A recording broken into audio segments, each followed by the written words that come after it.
नमस्कार, जय जोहार।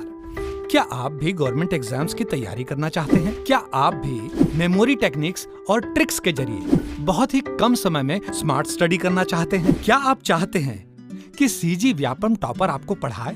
तो डाउनलोड करिए योगेंद्र साहू क्लासेस ऐप। यहाँ 10 से अधिक गवर्नमेंट एग्जाम्स क्रैक करने वाले और सीजी व्यापम टॉप करने वाले योगेंद्र सर CGPSC और सीजी व्यापम के अंतर्गत होने वाले सभी एग्जाम्स की तैयारी कराए। तो डाउनलोड करिए Yogendra Sahu classes app to be the best, learn from the best.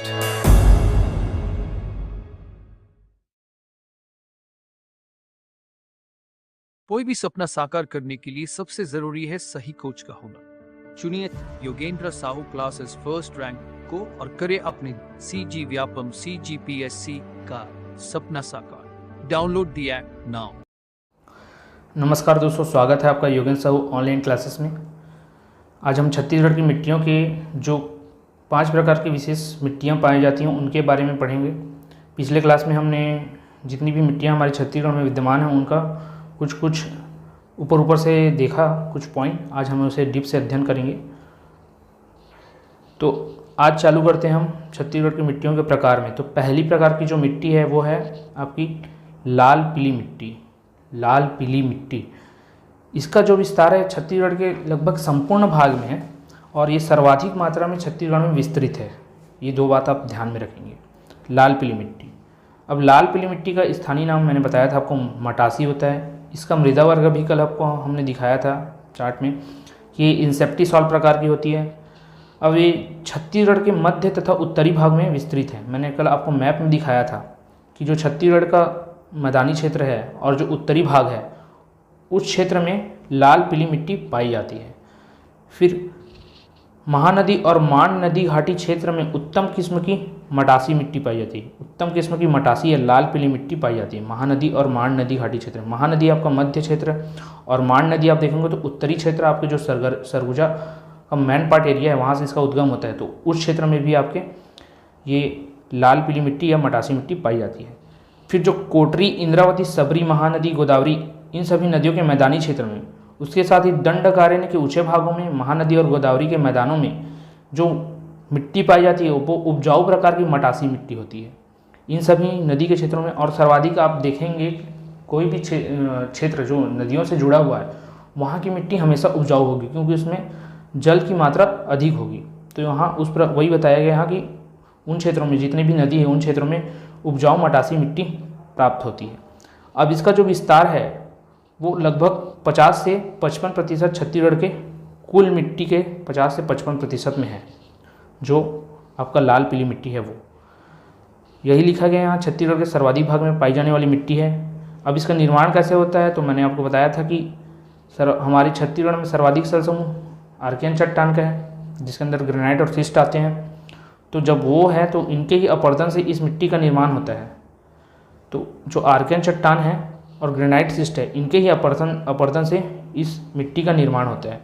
अब इसके उपजाऊपन के बारे में हम देखें तो ये प्रदेश की दूसरी सर्वाधिक उपजाऊ मिट्टी है। लाल पीली मिट्टी प्रदेश की दूसरी सर्वाधिक उपजाऊ मिट्टी है। तो प्रथम कौन है तो प्रथम बेसिक सी बात है काली मिट्टी। काली मिट्टी सबसे सर्वाधिक उपजाऊ होती है, सबसे उपजाऊ मिट्टी होती है काली मिट्टी। और दूसरी जो छत्तीसगढ़ में देखा जाए तो वो लाल पीली मिट्टी होगी। ये छत्तीसगढ़ के दृष्टिकोण से है। फिर यहाँ जो कन्हार मिट्टी की अपेक्षा अधिक ऊंचाई पर और भाटा मिट्टी की अपेक्षा कम ऊंचाई पर पाई जाती है। भाटा मिट्टी कौन तो लेटेराइट मिट्टी। लेटेराइट मिट्टी को भाटा मिट्टी कहा जाता है, कल बताया था मैंने। फिर जो कन्हार मिट्टी ये जो है इसकी अपेक्षा अधिक ऊंचाई पर पाई जाती है। कन्हार मिट्टी आप देखेंगे तो ये प्लेन एरियाज़ में पाए जाते हैं और जो आपकी लाल पीली मिट्टी है वो थोड़े से हल्की ऊंची भूमि और उत्तरी भाग जो छत्तीसगढ़ का उत्तरी भाग है और मध्य भाग ये थोड़े ऊंचे भाग है। तो इन क्षेत्रों में आपके लाल पीली मिट्टी पाई जाती है। और जो भाटा मिट्टी लेटेराइट हो तो आपको पाट प्रदेश साइड है जो कि सर्वाधिक ऊंचा क्षेत्र है तो उससे कम ऊंचाई पर और काली मिट्टी से अधिक ऊंचाई पर पाई जाती है। ये आप ध्यान में रखिएगा। अब इसका रंग जो होता है लाल पीली में बोल रहा हूँ तो लाल रंग होगा इसलिए लाल पीली और पीला भी रंग होगा उसका। तो किस वजह से होता है तो जहाँ भी लाल रंग आएगा तो उस मिट्टी में जरूरी है कि लौह की मात्रा जो है वो पाई जाएगी। लोहे की जो मात्रा है वो पाई जाएगी। तो लोहे को हम वही फेरस बोलते हैं। तो फेरस ऑक्साइड के कारण इसका लाल रंग होता है। लाल रंग का कारण पूछा जाए तो फेरस ऑक्साइड के कारण। सामान्य रूप से बोला जाए तो उसमें लोहे के कण विद्यमान है इसलिए, और आप ऑथेंटिक रूप से बोलेंगे तो इसको फेरस ऑक्साइड के कारण। इसका सूत्र होता है Fe2O3, फेरिक ऑक्साइड। और फेरिक ऑक्साइड में क्या होता है कि लोहे के तत्वों के ऑक्सीकरण होते हैं। फेरिक ऑक्साइड के जल योजन तथा लौह तत्वों के ऑक्सीकरण के कारण ये फेरस ऑक्साइड बन जाते हैं। फिर जो पीला रंग होता है वो फेरिक ऑक्साइड के कारण होता है, फेरिक ऑक्साइड। ये Fe3O4 यहाँ लिखा गया है, Fe3O4, ये इसके कारण पीला रंग होता है। तो फेरस ऑक्साइड के कारण लाल रंग और फेरिक ऑक्साइड के कारण पीला रंग, ये दो नाम आपको याद रखने हैं। फिर इसकी जो जल धारण क्षमता होती है वो अधिक होती है, इसकी जल धारण क्षमता जो है वो अच्छी होती है, ये आप ध्यान में रखिएगा। काली मिट्टी से कम होती है, लेकिन अन्य मिट्टियों की अपेक्षा देखा जाए तो इसकी जल धारण क्षमता अच्छी होती है। क्यों? क्योंकि इसमें रेत की मात्रा अधिक होती है, इसमें रेत की मात्रा अधिक होती है। अब जिस भी मिट्टी में रेत की मात्रा, चीका, जो बारीक रेत होते हैं उनकी मात्रा जब अधिक होगी तो उसमें जल धारण करने की क्षमता भी अधिक होगी। अब जिनमें बड़े बड़े कंकड़ पत्थर पाए जाएंगे उन मिट्टियों में जल धारण क्षमता कम होगी और वो उतनी ही कम फिर उपजाऊ हो जाएगी, कम उपजाऊ हो जाएगी। फिर इसकी प्रकृति देखते हैं तो ये अम्लीय प्रकृति की, कल इसको डिस्कस किया था हमने। 6.8 इसका वैल्यू होता है, pH वैल्यू, आप याद रखिएगा। फिर जो धान, इसमें अब कौन कौन सी मुख्य फसलें होंगी लाल पीली मिट्टी में? तो लाल पीली मिट्टी में देखेंगे आप, छत्तीसगढ़ का मैदानी क्षेत्र पड़ता है, मैदानी क्षेत्र में सर्वाधिक धान की खेती होती है, तो धान की खेती के लिए ये उपयुक्त है। धान की खेती इसमें सर्वाधिक होती है लाल पीली मिट्टी में। तो धान की खेती अलसी, तिल, ज्वार, मक्का और कॉटन। अब जल धारण क्षमता अधिक है तो वहाँ कॉटन की भी खेती की जा सकती है, मक्का, ज्वार, तिल ये भी साथ में उगाया जा सकता है। तो ये सभी फसल को आपका नाम याद रखना है। सर्वाधिक धान, जल धारण क्षमता अधिक है तो कॉटन होगा ही, क्योंकि उसके लिए पानी की आवश्यकता होती है। ज्वार, मक्का, तिल और अलसी, ज्वार, मक्का, तिल और अलसी की भी फसलें की जाती हैं। अभी प्रदेश की 30% कृषि जो होती है वो मटासी मिट्टी में की जाती है। जो हमारे छत्तीसगढ़ प्रदेश की जो कृषि क्षेत्र है उसमें जो 30% जो कृषि की जाती है वो इसी मटासी मिट्टी में की जाती है। अब इसका विशेष पॉइंट क्या है इसमें, तो इस मिट्टी में चूने की प्रधानता होती है। चूने की प्रधानता होती है तो चूने की प्रधानता होने के कारण इसका जो अम्लीय है, इसकी जो प्रकृति है वो कम होगी, इसलिए इसमें उपजाऊपन अधिक हो जाएगा। फिर छत्तीसगढ़ की यह मिट्टी समृद्ध और लाल रंग के लिए जानी जाती है। समृद्ध क्योंकि सर्वाधिक मात्रा में है, और लाल रंग इसका तो गुण ही है, लाल और पीला, तो लाल रंग के कारण जानी जाती है। और इस मिट्टी में लोहे एवं रेत की मात्रा अधिक होती है। बताया रेत की मात्रा अधिक है इसलिए जल धारण क्षमता अधिक है, और लाल रंग है तो उसमें लोहे के कण तो होंगे ही। ये रहा आपका लेटेराइट मिट्टी। तो लेटेराइट मिट्टी हम शॉर्ट में मैं बताऊं तो ये मुख्य रूप से आप देखें तो मटासी मिट्टी स्थानीय नाम इंसेप्टिसॉल वर्ग में आते हैं, वो इतना इंपॉर्टेंट है नहीं, फिर भी आप याद रख लीजिएगा। मध्य छत्तीसगढ़ और उत्तरी भाग में पाया जाता है। महानदी, जितनी भी नदी क्षेत्र हैं उनके आसपास की जो मटासी मिट्टी होती है वो उपजाऊ होती है, ये ध्यान रखिएगा। 50 से 55% क्षेत्र में पाए जाते हैं, सर्वाधिक मात्रा में पाया जाता है। और आर्कियन चट्टानों या ग्रेनाइट सिस्ट के अपवर्तन से बनता है। दूसरी सर्वाधिक उपजाऊ है पहली आपकी काली मिट्टी है, और ये काली मिट्टियों से ऊंचे स्थलों पर, और लेटेराइट मिट्टी या भाटा मिट्टी से नीचे पाई जाती है। लाल रंग फेरस ऑक्साइड के कारण और पीला रंग फेरिक ऑक्साइड के कारण, ये मुख्य रूप से आपको याद रखना है। ठीक, प्रकृति अम्लीय मैंने बता दिया था आपको, धान सर्वाधिक मात्रा में होती है, इसके साथ साथ कॉटन, मक्का, तिल, ज्वार, अलसी ये भी होती है। जो ये ध्यान रखने योग्य बातें हैं, ये मुख्य पॉइंट है आपका कि जो कृषि है, जो छत्तीसगढ़ की कृषि है उसकी 30% कृषि इसी मिट्टी पर होती है, तो ये मुख्य है, आप ये पॉइंट को याद रखिएगा। फिर रेत के कण और लोहे के कण इसमें पाए जाते हैं। फिर अगला हम देखते हैं लाल बलुई मिट्टी। लाल बलुई या लाल रेतीली मिट्टी, तो नाम से स्पष्ट है लाल बलुई, तो इसमें भी लोहे के कण विद्यमान होंगी। और बलुई हम बालू किसको बोलते हैं? रेत को बोलते हैं। तो लाल बलुई या लाल रेतीली मिट्टी, अब इसका जो नाम है वो स्थानीय नाम इसे टिकरा मिट्टी कहा जाता है। टिकरा मिट्टी। फिर बस्तर के उच्च भूमि के ढालों पर पाई जाने वाली मिट्टी को टिकरा कहते हैं। अभी इसका जो फैलाव है वो सर्वाधिक आप देखेंगे तो ये बस्तर संभाग में ही मिलता है, तो ये बस्तर संभाग से ही नाम आया है टिकरा मिट्टी, क्योंकि बस्तर के जो उच्च भूमि के ढालों पर पाई जाने वाली मिट्टी होती है उसी को ही टिकरा कहा जाता है। अब इसका जो मृदा वर्ग कौन से है, तो अल्फीसॉल है, अल्फीसॉल, इसे भी हमने कल देख लिया था। फिर निर्माण जो था ये आर्कियन और धारवाड़ क्रम की चट्टानों के अपवर्तन से होता है। इसका आर्कियन और धारवाड़ क्रम की। जो लाल पीली था वो आर्कियन, जिसमें ग्रेनाइट और शिस्ट थे, और ये जो है आर्कियन प्लस धारवाड़, क्योंकि धारवाड़ क्रम की जो सेल हैं वो आपके बस्तर संभाग में प्राप्त होती हैं, तो उनके चट्टानों के अपरदन से लाल बलुई मिट्टी का निर्माण हुआ है। ये दोनों के अपरदन जो है ना, ये मिक्सचर है एक हिसाब से देखा जाए तो। फिर इसका विस्तार कौन है, तो बस्तर संभाग आप पूरा याद रखेंगे, थोड़ा सा आपका मोला मानपुर अम्बागढ़ चौकी और बालोद क्षेत्र के दक्षिणी हिस्से। तो जो बस्तर संभाग तो संपूर्ण मान लेना, दंतेवाड़ा और सुकमा क्षेत्र के कुछ हिस्सों को छोड़कर, जहाँ की आपके लाल दोमट मिट्टी पाई जाती है। और आपका जो दुर्ग संभाग देखेंगे उसमें मोला मानपुर अम्बागढ़ चौकी और बालोद के दक्षिणी क्षेत्र, तो ये ध्यान रखिएगा। इसका जो प्रतिशत कितना है, तो ये दूसरे नंबर पे आता है। इसका विस्तार जो है छत्तीसगढ़ में सर्वाधिक जो विस्तार है उसमें दूसरे नंबर में आता है। ये 25 से 30% तक फैली हुई है। इसका उपजाऊपन कम होता है एज़ कम्पेयर दूसरी मिट्टियों से देखा जाए तो इसमें उपजाऊपन कम होता है। इसमें मोटे अनाज ही उगाए जाते हैं, विशेषकर मोटे अनाज जैसे गोदो, कुटकी, ज्वार, बाजरा हेतु इसके लिए सर्वाधिक उपयुक्त है। तो आप देखेंगे हाल फिलहाल में हमारे मुख्यमंत्री ने भी इनका समर्थन, इसकी पैदावार को बढ़ाने के लिए, प्रोत्साहित करने के लिए समर्थन मूल्य भी लागू किया है, जो देश का पहला राज्य है जो कोदो कुटकी में आपको समर्थन मूल्य देता है। तो मोटे अनाज के लिए बहुत ही उपयुक्त है।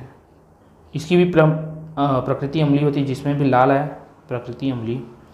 अब इसमें आयरन की अधिकता, जबकि नाइट्रोजन व ह्यूमस की मात्रा कम होती है। आयरन की अधिकता होगी क्योंकि इस वजह से ये लाल है, और नाइट्रोजन और ह्यूमस की मात्रा कम क्यों, क्योंकि ये रेतीली मिट्टी है। रेतीली मिट्टी में आपकी ह्यूमस और नाइट्रोजन की मात्रा कम हो जाती है, रेत के कण उसमें ज़्यादा हो जाएंगे। फिर इस मिट्टी में ग्रेनाइट व नीस चट्टानों के अवशेष से मिश्रित है। तो ग्रेनाइट वही आपके आर्कियन से बना है, तो नीस और वो दोनों मिश्रित होते हैं। तो ये था लाल बलुई मिट्टी। फिर अगला हम देखते हैं लाल दोमट मिट्टी। अब जो लाल दोमट मिट्टी है उसका जो विस्तार देखेंगे तो ये आपके दंतेवाड़ा सुकमा क्षेत्र में पड़ता है, जो और हसदेव रामपुर जो बेसिन है, हसदेव रामपुर बेसिन सरगुजा संभाग में पड़ता है, उसके कुछ क्षेत्रों में मिलता है। तो ये मुख्य रूप से आप किसको याद रखेंगे, तो दंतेवाड़ा सुकमा क्षेत्र को याद रखेंगे। इसका मृदा वर्ग कौन सा है, तो अल्फी साल है। ये हमने कल देखा था, इसका मृदा वर्ग जो है वो अल्फी साल है।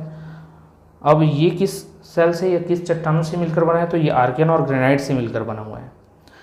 अब इसके निर्माण में नीस, डायोराइट, चीका, अम्लरहित चट्टान, इन सभी का मुख्य भाग देखा जाता है इस मिट्टी में। इस मिट्टी के निर्माण में यही अम्लरहित चट्टान, आपके चीका हो गए, नीस हो गए, डायोराइट, इनकी प्रधानता देखी जाती है। अब इसका जो प्रतिशत है वो 10 से 15% है। ये हमारे छत्तीसगढ़ में तीसरे स्थान पर है, जो 10 से 15% जिसका विस्तार है। ठीक, अब इसमें दंतेवाड़ा क्षेत्र है, वहाँ लौह अयस्क की मात्रा अधिक है, तो इसमें भी, इस मिट्टी में भी लौह अयस्क की मात्रा होगी, और इसी के कारण ये लाल है, इसलिए इसका लाल दोमट मिट्टी नाम पड़ा है। अब ये जो बेसिन क्षेत्र पड़ेंगे, जो आपके नदी के क्षेत्र पड़ेंगे, दंतेवाड़ा क्षेत्र में जो भी आसपास की नदियाँ हैं, उस पर जो ये मिट्टी रहेगी उनके आसपास, तो वहाँ ये रंगहीन होती है, वहाँ पर ये रंगहीन होती है। वैसे तो इनका रंग लाल होता है, लेकिन ये जब बेसिन क्षेत्रों में होती है तो इनकी जो रंग है वो रंगहीन हो जाती है, इनका रंग हट जाता है। फिर जो जल धारण क्षमता है वो न्यूनतम होती है। लाल दोमट मिट्टी की जो जल धारण क्षमता है वो न्यूनतम होती है, क्योंकि इसमें बड़े बड़े कण पाए जाते हैं। इस मिट्टी में बहुत बड़े बड़े आकार के कण पाए जाते हैं, और जिस भी मिट्टी में बड़े बड़े आकार के कण प्राप्त होंगे उसकी जल धारण क्षमता कम हो जाएगी।